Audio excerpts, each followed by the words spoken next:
G'day and welcome to the Grow a Small Business Podcast. I'm your host, Troy Truen.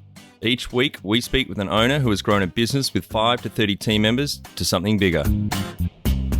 Diving into their numbers and unearthing the pain they've experienced, we explore what they did to overcome each barrier and what they would do differently from day one.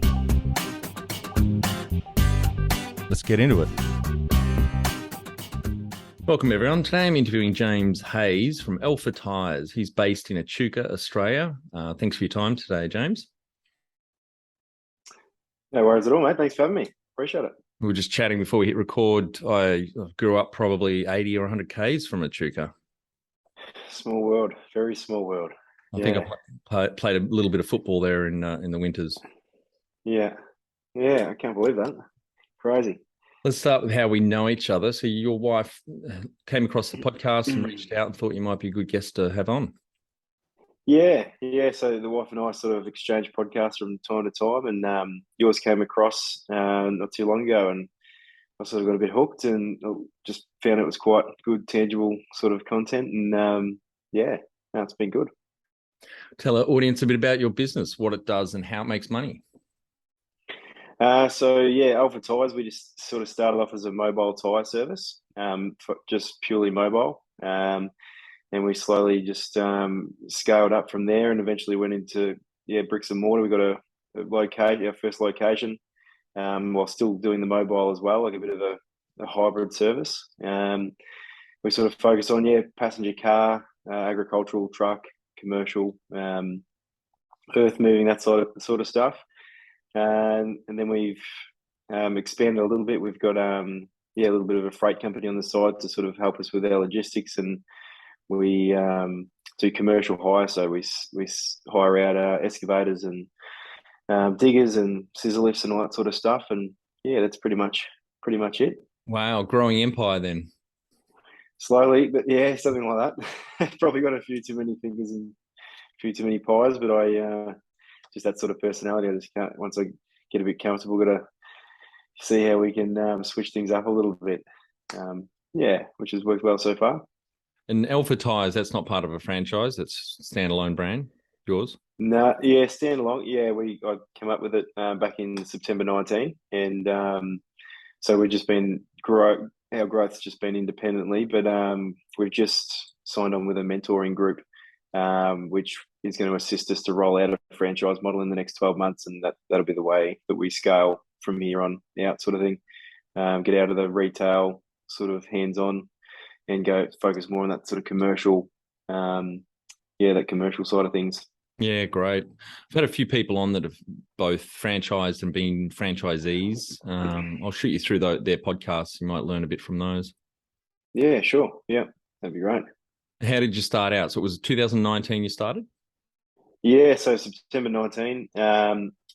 Long story, but to cut it short, I was working for a tyre service. I was managing there for a couple of years. He offered to sell the business, and it was we couldn't really come up with a deal that would service both parties, I guess you could say. And I just said openly, look, I'm going to try things on my own, and decided to start with the mobile route, which was focusing on sort of field service type work.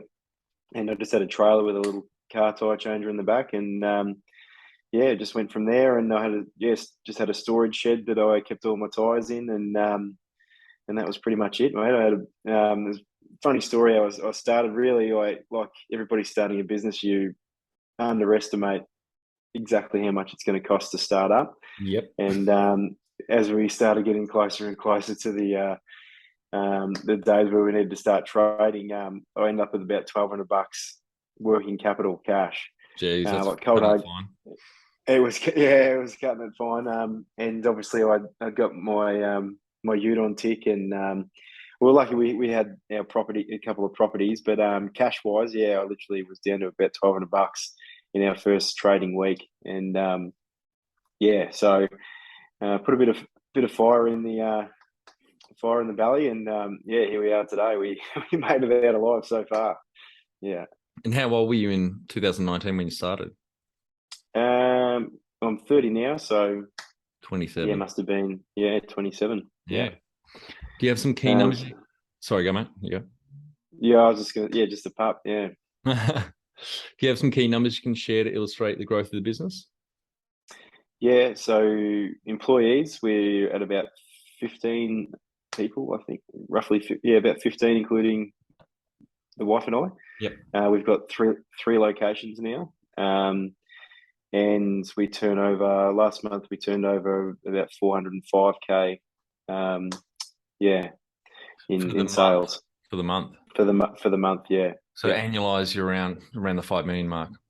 close to, yeah, just under. Yeah, and we are traditionally coming into quite a mellow period of the year, or just coming out the other side of a mellow period of the year. Because uh, a big portion of our workflow is agricultural. Yeah. And so during the winter months, nothing's really going on for those 3 months. So so yeah, now we're coming into spring. Once it starts to dry out, we'll get quite a bit of harvest and the hay. And so once all the ag guys start moving, more trucks move, and so we start doing a lot more commercial, Yeah. which is real high ticket type stuff, which is brings about an extra 30% to our business usually. So I'm pretty interested to see how much it brings now that we've got a lot more infrastructure and those other two locations. So yeah, it That's should be good. great. Well done. That's phenomenal growth. What what Yeah, thank you. what kind of percentage growth over the last 3 years? Like in the last 12 months, would you have doubled? Um, we double every year. Yeah. Wow. So I think the first year we did close to just shy of a mil, I think. Yeah. And that was with no employees. That was just me. And then you just eventually you need to start to create systems. And now we've got pretty much three. Like at our biggest store in Moama, where I started, we've got 3 or 4 people in the office. Sorry, just a second. We've got about 3 or 4 people in the office, and you, you get to a point where you need somebody that's doing the inventory. You need somebody that's me, I sort of oversee everything and do a lot of forecasting and bulk buying and reaching out to prospects and that sort of stuff. Everyone's roles just becomes different, and you eventually just need those more people to support what you're trying to do. Which just sort of comes naturally. You sort of figure it out as you go when you need the next thing and need to make the next move, depending on the circumstance. Yeah. When was the moment you felt like you had succeeded? Believe it or not, I actually don't feel like I have. It's this strange feeling in the back of my mind that I just, I don't think we're even close, to be honest. I think success is different for everybody. But for me, I'm very proud of what we've done, me and my wife. But I wouldn't say, that we're successful just yet. It took us a very long time just to be able to step out of the operation and have it functioning without us being there. And we're still working on that process. So I think success for me is defined when you can build an operation, build a machine, and you technically don't have to be in the day to day, and you can go and enjoy your life without the wheels falling off of the cart. Which still in progress. Well, James, I don't think 3 years is a very long time to get to where you and your wife have gotten the business. You're out of a lot of the day to day, so that's a phenomenal achievement. Yeah, no, thank you. Appreciate that. Yeah. So that was the next question. What does success look like to you? It sounds like you've answered that. Number one thing you'd recommend to marketing a fast growing business? Marketing. If you really, I think making sure you got the systems in place before you get excited about marketing is important. That was a big learning experience for us. But if you are trying to quickly grow a business, I still believe traditional face-to-face interactions with people are the most powerful.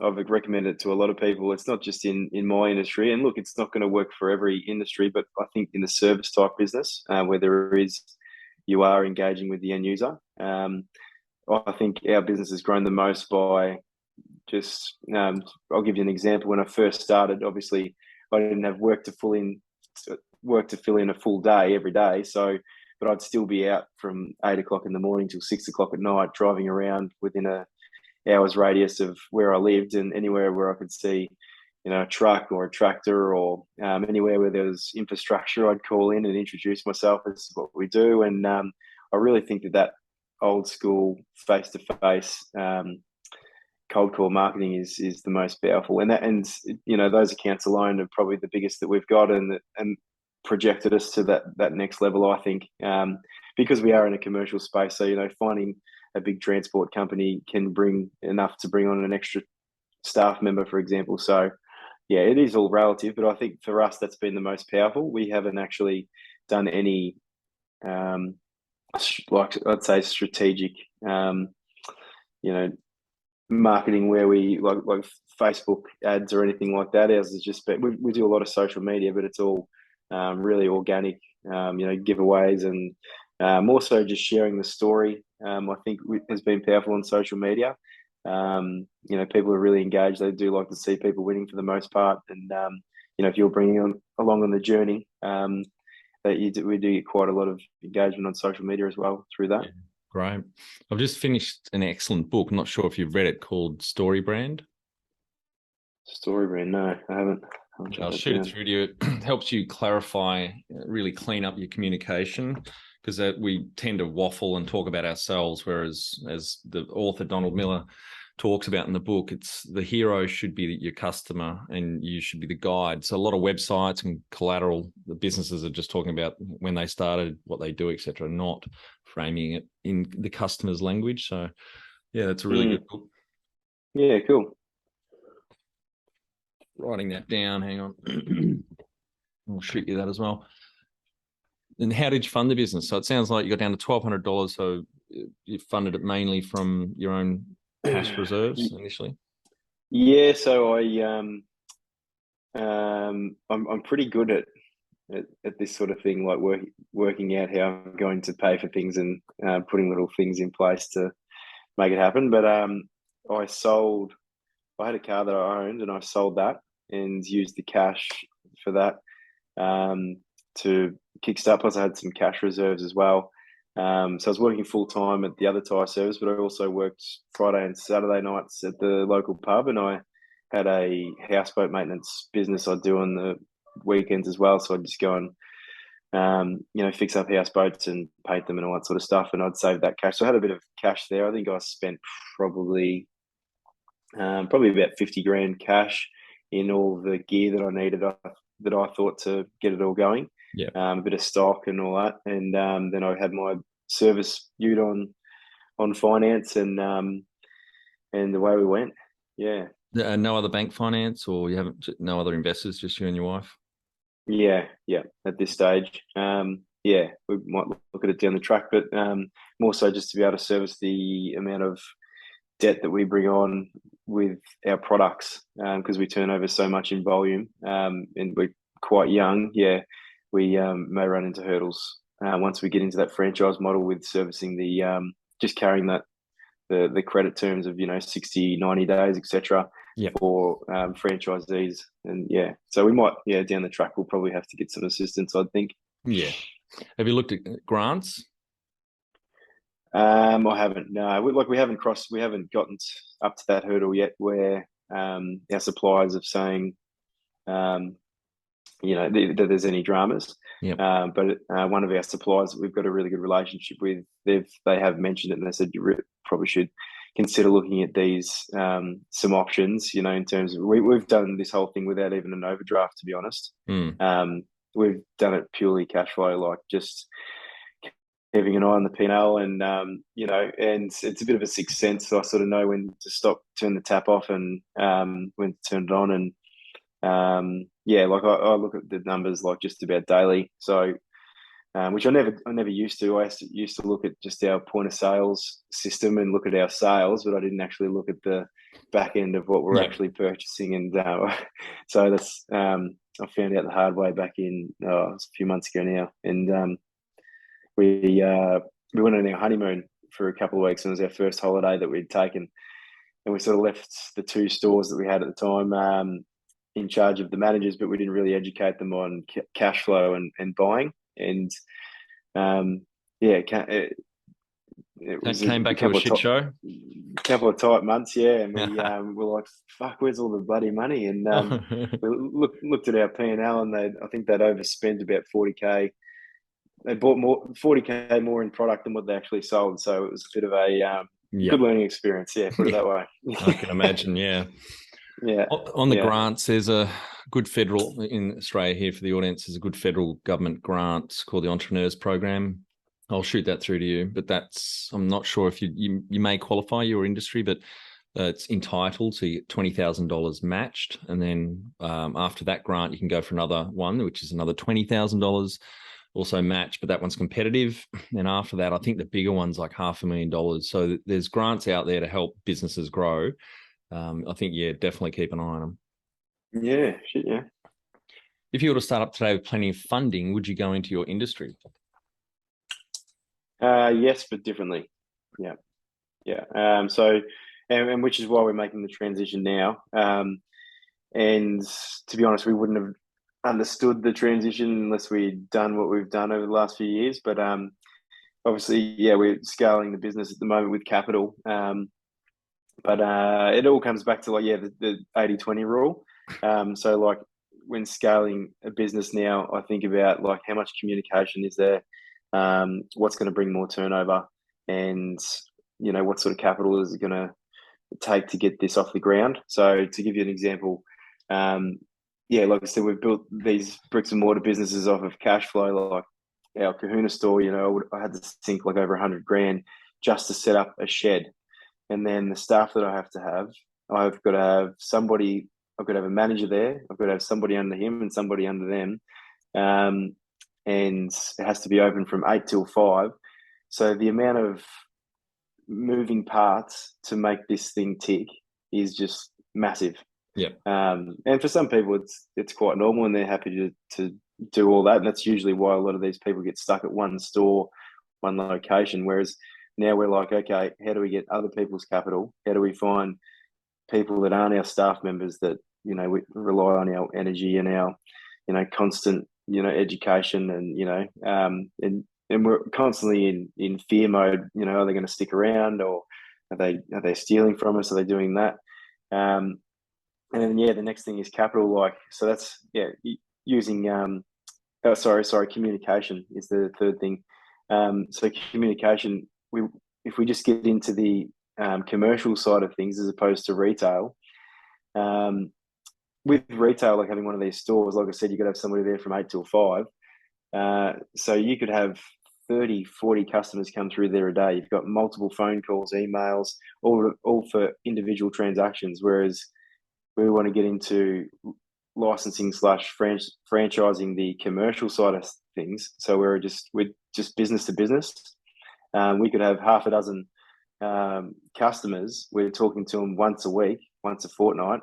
We're sending out only 12 statements. And there's no negotiating with business to business. Oh, there is to a degree, but like once it's set in stone, it's like we provide the service and you pay. There's no, the communication in business to business and commercial is just like very limited, and for the amount of turnover you get from those sort of accounts, and the amount of capital you need, we don't actually need a brick and mortar store to do the commercial side of stuff. You can have you can have a field service truck, one staff member, and so that's why so going back to your question, if I was to start again, I would just focus on B2B.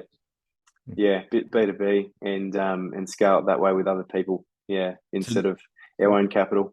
And so does that mean you're going to wind down the B2C, or you'll keep it? I'll keep the locations that we've got. I've actually got one more retail outlet that I will open up, which is down near Bendigo, which is, for those that don't know, it's a big sort of regional hub for our state. It's where I went to university. Yeah, I know. And so that will basically just give us we'll sort of take over the whole central regional Victoria, a good like few hundred kilometers worth of real estate and market share. So yeah, I think I'll probably take on that location as a retail front and as a potentially like a wholesale base. Yep.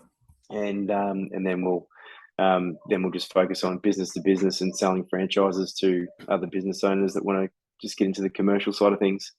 I was having this exact conversation with a client of mine in the Gold Coast. Actually met them for the first time last week when I was up there.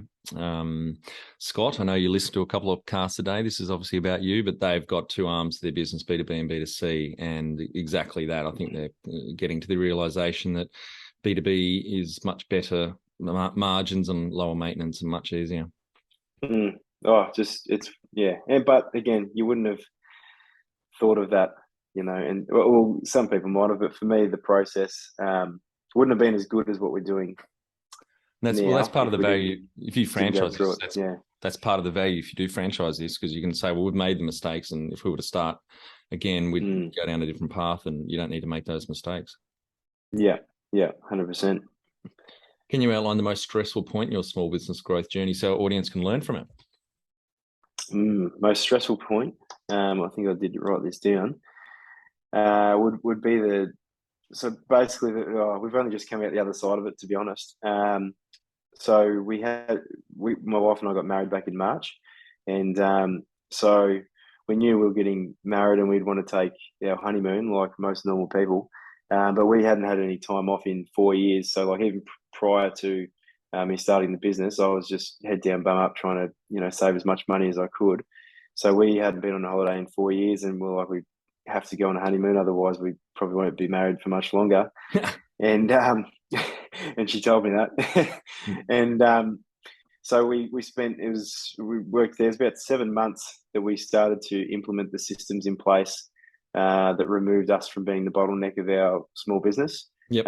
So it's to simplify, just having team members, instead of team members coming up to us for, micro things, trying to get them to figure it out on their own or use the chain of command to, alleviate those issues, to free us up for the bigger decision making, and just so that we can step away quite seamlessly.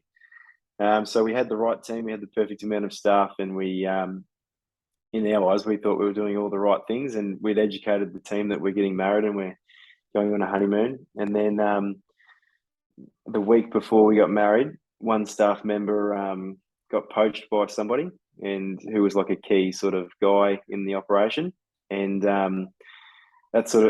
he gave us notice to leave the day before our wedding. Again, while we're getting out of the retail side, and then so he left, and that pushed the workload onto everybody else. And then we got married on the weekend, and then we come back the week before the honeymoon, and another guy pulled the pin because the workload got pushed onto him, and so we lost two. And then, long story short, I got a couple of contractors in, and we ended up cutting our honeymoon into a quarter and went away for about 10 days. And then when we come back, the damage was sort of done, and we found out a couple of months later, that the manager at one of our other stores was stealing from us. We basically, we didn't know until later on, until we got the statements, because the particular suppliers are on 30 or 60 days, and so we're marrying up the statements to the invoices. The invoices haven't been put in the system, and we did a stock take, and the stock wasn't there. And then we had a customer come in and just said, he got a service done on his vehicle, and he goes, it's a bit more expensive than last time. And we were like, what'd you pay last time? We looked up his rego, couldn't find it in the system, and he said, it was just a cash deal. And then a few more came back, and we soon realised that probably lost 20 to 30K, I reckon, in cashies. And and then we obviously found out about that, so we lost our whole team at that store. We got rid of the whole crew, so I had a month where I had to run that store on my own, which is about an hour away from our home. So I was traveling up about 2 hours of travel a day, and trying to run a store on my own, and trying to recoup all this cash, and then rehire another manager for our other store, because it was just absolutely, I couldn't have gone any worse. Like I should have just give it another. It's. But like the systems that we put in place now because of it, now we've got like a funnel for all of our inventory. You got all of our inventory goes through one email through our admin lady and gets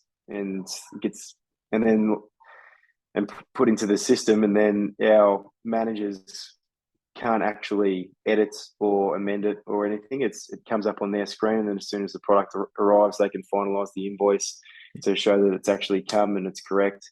So all of these terrible things that happened were terrible, and we did think about throwing in the towel multiple times, but coming out on the other side, the systems and procedures we've got in place and the people that we've gotten rid of because they were bad eggs and replaced them with, it was all a big blessing. But and that's why I said earlier with the marketing side of things, like you really do need to be serious about systems if you want to grow a business, which I wasn't. It's not my cup of tea at all. It's definitely not my cup of tea. It's for me, I'm quite big picture and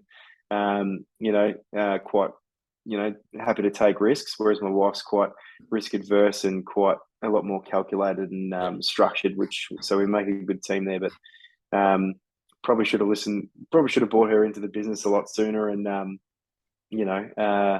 taken these sort of things a bit more seriously, which we do now. And if I could stress that to anyone that's in that stage where it's sort of 2-3 employees and everything's managing fine, and you got a good, you have to have the systems. You got like you need to have a fucking operator's manual, a Bible that's from the moment somebody comes into your organization to the moment they leave, they need to know what the fuck's going on at this place. Like otherwise, it's just you're just you're still gonna scale for sure, but it's just gonna be a lot fucking harder, and you're gonna have a lot more bloody speed humps, and you're gonna have a lot of sleepless nights. You're gonna be like 7 days a week.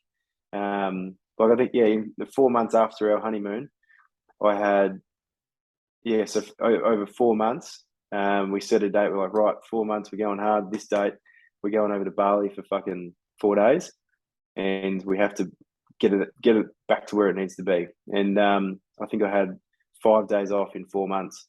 So it was a slog. And our business isn't like obviously we're in tires, so like I'm not just somebody sitting in an office and putting in the hours behind the computer. I'm on the fucking tools on a Sunday. We're 24/7 as well, so I'll get a call out at 2:00 in the morning on a Tuesday, and then go to front up to work on the Wednesday. It's been tough. Sounds like your honeymoon's paid for itself 100 times over then, because it forced you to systematize the business, clean it up, and get yourself out of it. 100%. That's all right. There's no blaming anyone. It's and as I said to my wife when we got back, I said, babe, like this is 100% our fault, and we can't blame this team member or this one. It's we didn't have the systems in place, we didn't have the right people in place, and we were being greedy. We're trying to, even though it doesn't sound greedy because we haven't had time off in 4 years, but the business comes first, and it has to. Unless you realise like you have to sacrifice so much to make it. Like I wouldn't even be able to sit down with you for 2 hours and be able to articulate the level of sacrifice that I've put in the last 3 years. Like if you're not in the same sort of position as what I am, you just wouldn't fucking get it. To be honest, you just wouldn't get it. And that's why they say a lot of people don't last past 12 months or 2 years, because or they just get stagnant, and that's where you see those people. It just like scares the shit out of me when I see like a 50-year-old, 60-year-old. They've been in business for the same bricks and mortar business for 20 or 30 years. Customer walks in the door and they despise them. Like it's a slippery slope. If you don't. I don't think there's any risk of you heading in that direction.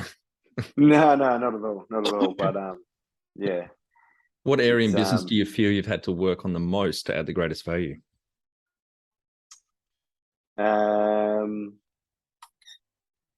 Depends on what sort of value you're talking about, but I think it would 100% investing in the people.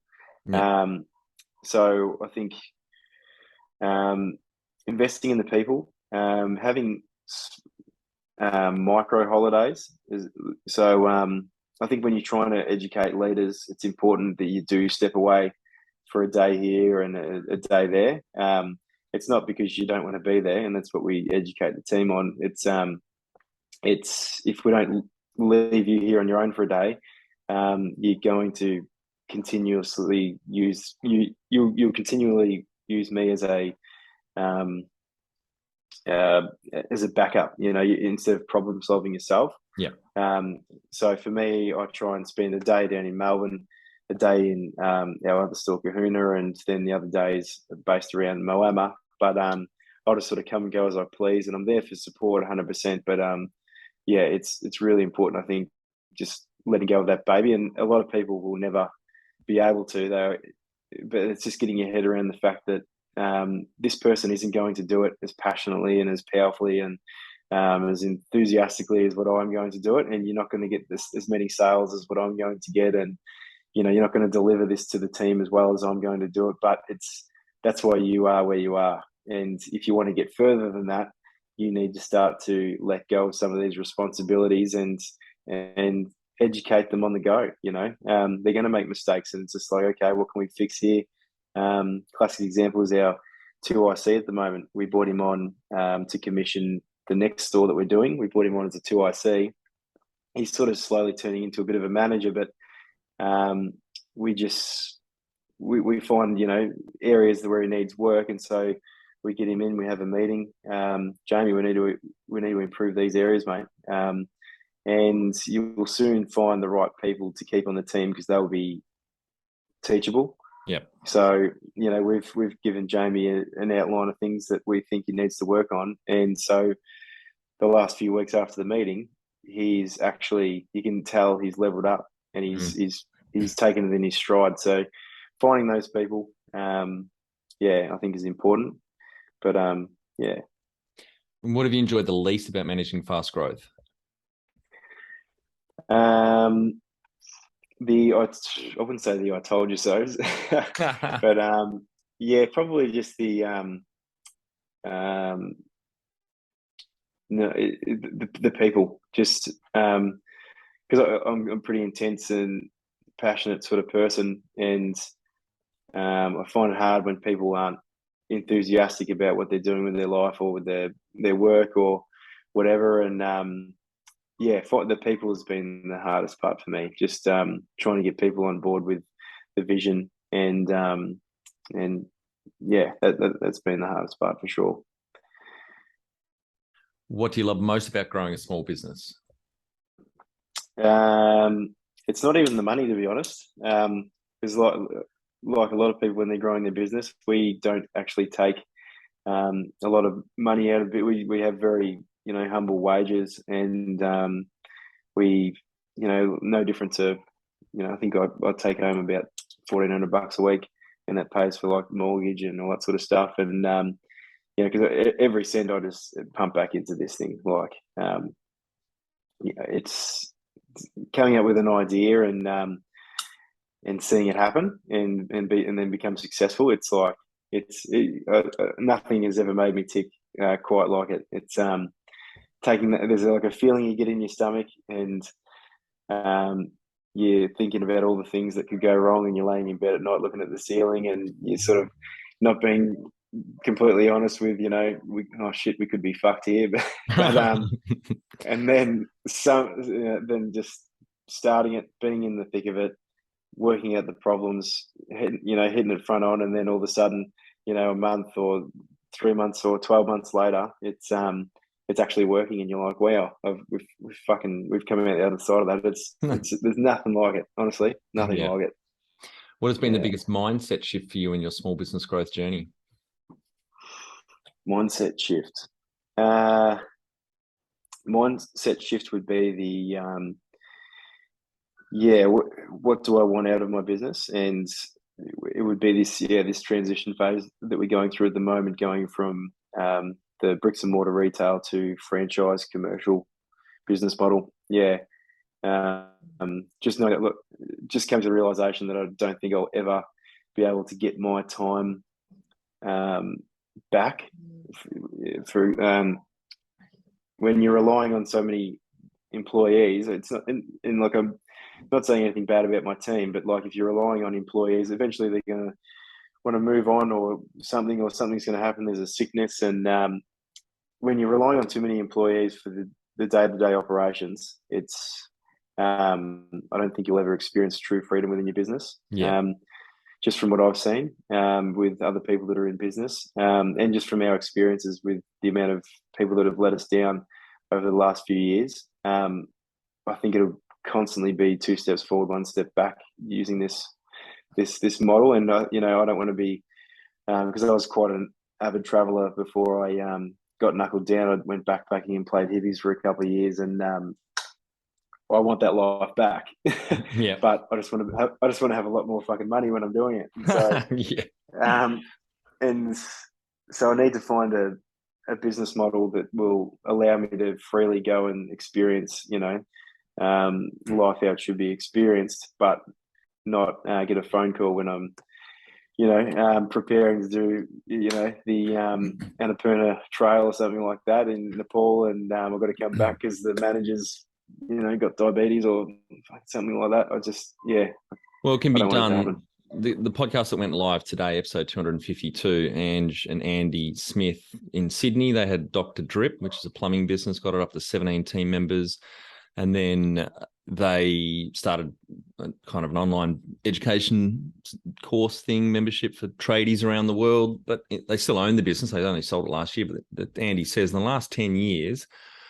the last 10 years, he spent less than 2 hours a week on that Dr. Drip business, because they did exactly what you guys are doing: set it up, systematize, hired the right people, got them on. Definitely recommend you listen to that podcast. Yeah. Okay. Yep. Yeah. It's 252. Yep. The number one habit you think a small business owner needs to develop and maintain? Number one habit. For me, I think mornings are powerful. My morning routine has to be executed, and I think, just setting up a morning routine really. I don't care who you are. It'll lead the course of the day. So for me, I wake up, a couple of hours before I have to be at work, and go straight to the gym. I get a sweat on the Stairmaster, sauna, cold shower, black coffee, and if I don't do that preparation, and you just you see these people just roll out of bed and rock up to work, and their hair's still sort of parted to the side where they've been on the pillow and haven't had a shower, you're just setting yourself up for failure. You have to be prepared going in there if you want to lead a team, and if you want to lead your organization. You need to be mentally sharp. You need, while I'm doing that cardio, I've always got, I listen to 10 minutes of music to sort of wake myself up, and then I listen to 10 minutes of sort of hardcore motivational, compilations on YouTube.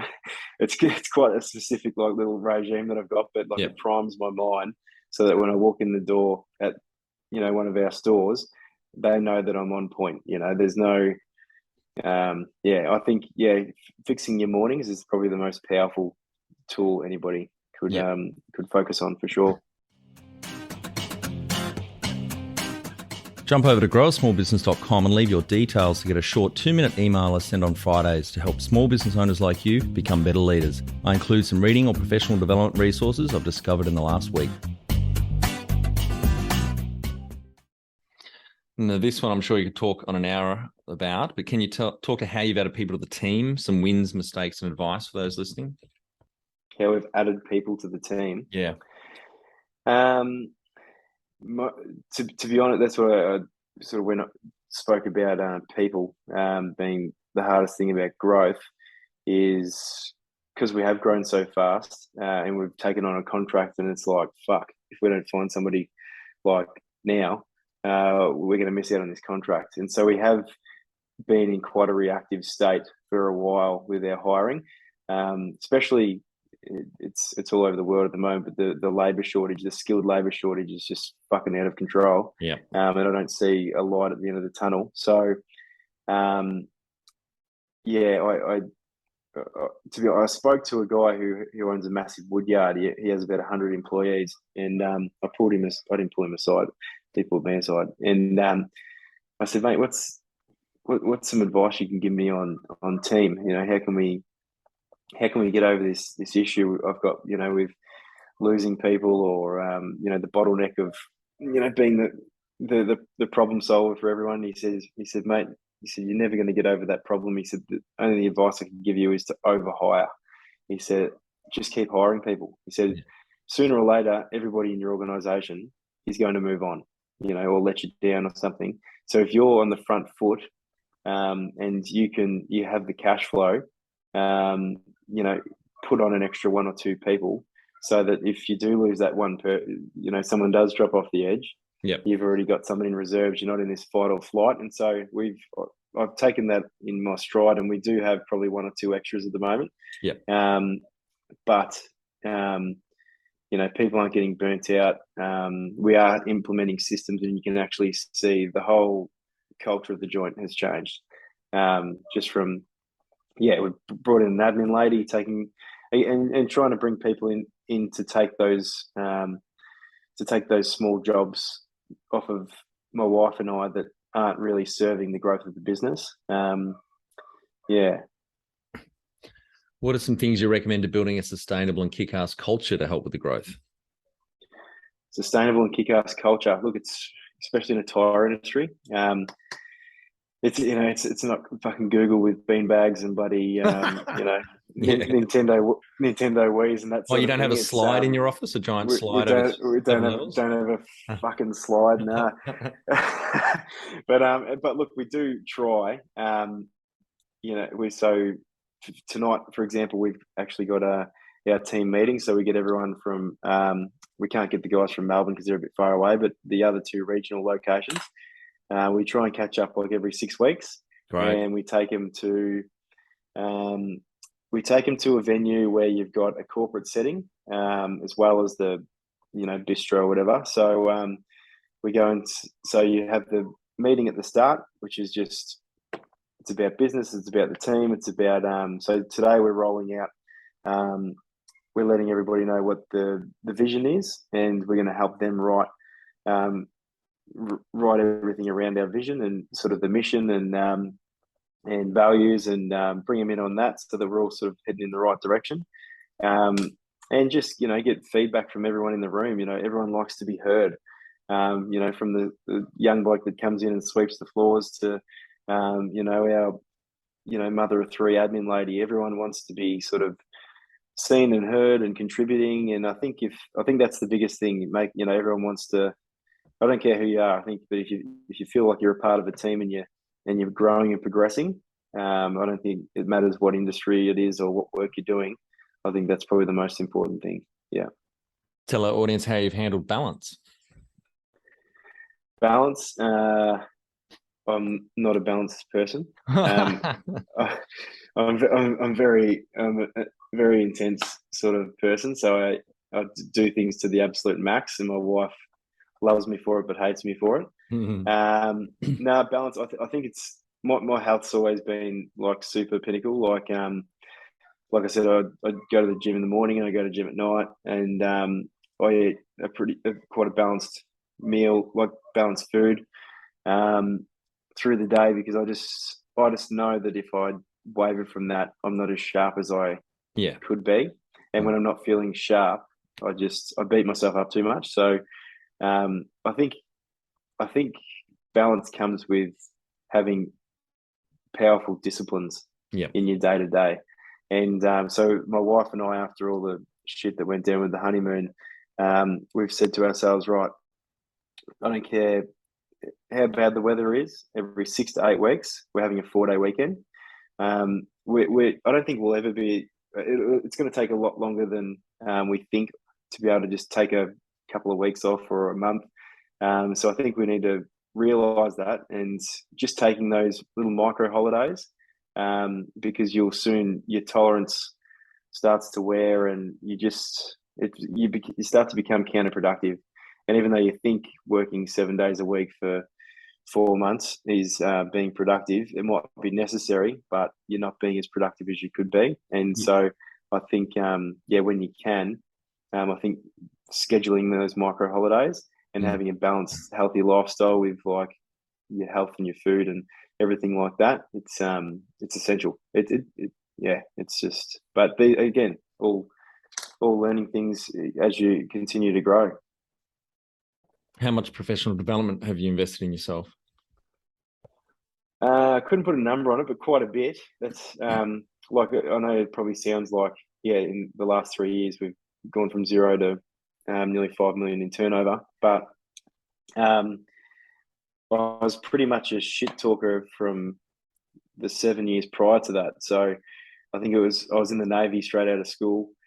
When I was 17, I did 4 years, and then I decided I didn't want to be in the Navy anymore. I wanted to be a millionaire, and that's what I told everybody. And so pretty much from 21 till 27-ish, I went to like Tony Robbins, Unleash the Power Within. I listen to podcasts every day. Like the amount of content that I've consumed around, personal development, whether it be, health, fitness, mindset, business, nearly a decade of like putting in the back end, but not bringing the action.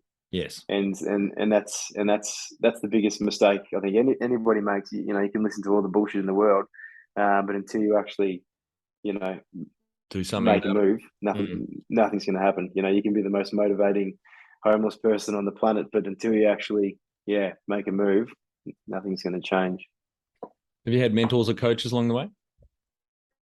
I haven't had any mentors or coaches so far. I've tried to reach out to a couple of people over the time, but I just haven't really found the right connection, I don't think. I do actively seek out, people in the community and that I admire and think maybe it'd be good to try and have a social thing with them, but I just I'm not really good at that, I guess, because being a bit younger, it is a bit hard to like, because a lot of the big dogs in my area, they're all 40s, 50s, and 60s, and so I find it quite hard to, hey, you want to grab a beer, and you want to go to the gym. It's just fucking weird. So we've actually just reached out to the Entourage, which is an Australian group. So we just signed up last month for the Elevate program. Look, it's pretty expensive, but like I think we've gotten to that size now where I think it's a bit bigger than me and Jemima. I think we not that it's bigger, but for where we want to go, I think you'd be mad not to find somebody that's been there, done that, got the bloody postcard. Like that's, and I'd recommend it to anybody. And I try, and even young people I see in business now, I reach out. We had a meeting with a young bloke. He started up a business a couple of years ago, and he's got some issues. And so we did an hour strategy session together, and I sort of helped him, think of new ways to sort of help with his cash flow and growing the business. And after the meeting, I said to Jemima, I was like, all the stuff, all the tips and advice that I've just given this kid, I said, I reckon we've only learned that ourselves in the last 6 or 12 months, and so it's super important. Just getting a bit of courage and reaching out to other people in business just for conversation, like what you're doing now. But that's about it so far with that sort of stuff. Yeah, that's great. No, I get a lot out of. I do a little bit of mentoring and a bit of coaching as well, but I always find I learn a lot, even when I'm helping other people. I get a lot of value out of it, whether it's tips or experiences they've been through and people in their network that can help me with issues in the businesses I work with. So highly valuable time. Yeah. Do you have a board of directors or advisors? No, not really. No, it's pretty. My wife and I are sort of our own board of directors and advisors. I guess we, like I said, Jemima and I both counteract each other quite well, and like even though the business is 8 till 5, as soon as we get home, it doesn't really stop around the kitchen table, and that's about as the conversation never ends. We're constantly back and forth with being critical or discussing the new thing or why this might work and why that might not work. But yeah, with this new Elevate program that we've signed up for, I think we've got a board of directors. We have one meeting a month with them, and then we've got like an action plan for the month. But then we've also got like unlimited resources for pretty much. I think you got like 30 experts. So from Facebook ads to accounting to export or anything like that, you've got access to a large team there, unlimited as well. So I'm super new to it, but I'm super excited to see where that takes us. Yeah, worth looking into. Great. All right, James, we're on to our final 5 questions. What do you think is the hardest thing in growing a small business? The hardest thing is being able to take the hits and Rocky Balboa, buddy, take the hits and keep moving forward. Like, I think I would have said it over 100 fucking times to Jemima. I'm like, Christ, how many fucking right hooks can we take? And thinking like, surely that's going to be the last right hook, and everything's going to be sweet. And then like the next week, fuck, how many right hooks? It's just you need to be prepared for just constant setbacks when you're dealing with multiple people, multiple suppliers, multiple customers. Like, there is just so many working parts to growing a small business. Yeah. And if you're not prepared to just like eat shit for, I'm talking about like years. Like, that's when you said before, when did you feel like you're successful? And like, I know we are where we are in only 3 years, but like, we've still got a lot of years to go of a lot of eating shit. It's and I don't think a lot of people are quite prepared for that. And I don't think a lot of people are quite prepared to take the loss on the bougie bullshit. Then they want to have the Gucci bag. They want to have the fucking Range Rover. They want to, and it's, you can't have it all. You want to build a big business and seriously put your heart and soul into it, and put all of your, every resource you can, then it'll work. But if you want to have all the bullshit on the side, you're only going to be temporary. You're not going to make it as far as what I would. Favorite business book which has helped you the most? Rich Dad Poor Dad, understanding cash flow, 100%, and understanding debt and how to use debt in your advantage to, scale your business. So everyone looks at things differently. So, like for an example, a lot of my mates are like, "Oh, fuck you, you don't mind getting a buddy a loan or whatever," and it's very strategic, like the loans that I would take. So I'll give you an example. Everyone thinks that good debt is a property, which it is, depending on the climate, I guess. But for me, an example, so we got into the hire equipment. So I bought about 200 grams worth of hire gear, all on tick, at 4% interest. So very small, but I worked out that if I hired out one of the machines once a week, it's paid for itself. Yeah. So I've already got the infrastructure there. We've got locations. We've got the guys there to maintain all the stuff. So I'm literally just like plugging this into here, and I've just basically brought on an extra, 5-10K worth of gross profit, like 100% GP into our month. So, understanding cash flow and like serviceability of debt, like I probably didn't explain that too well, but if it's going to serve you or grow your business within reason, then you've just got to go for it. And we wouldn't be where we are today if it wasn't for understanding, how all that works. Yeah, it's a great book. Robert Kiyosaki, Cash Flow Quadrant. A lot of people have heard of Rich Dad, Poor Dad, the first book he wrote, but his second one, Cash Flow Quadrant, I think is a great book as well. Beast. Any great podcasts or online learning tools you use for your own professional development? Top podcasts would be, I better say yours, mate, otherwise you'll bloody roast me. Yeah, that's right. Delete.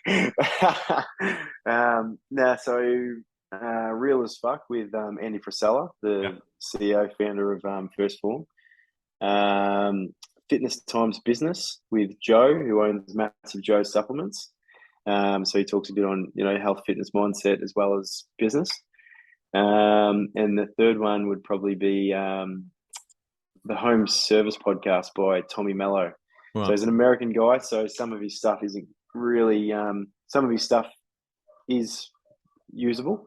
The majority of it is actually, but I think he has over $100 million a year in revenue in home service, so HVAC and garage door installations, and so it's really good to get some content from this guy because you find a lot of the podcasters and business scene is very white collar tech sort of stuff, which is great, but there's very limited resources on blue collar bricks and mortar type small businesses. So. And that's why I sort of flocked on yours as well. Similar sort of tangible content. Yeah. Thanks. One tool you'd recommend to help grow a small business? One tool.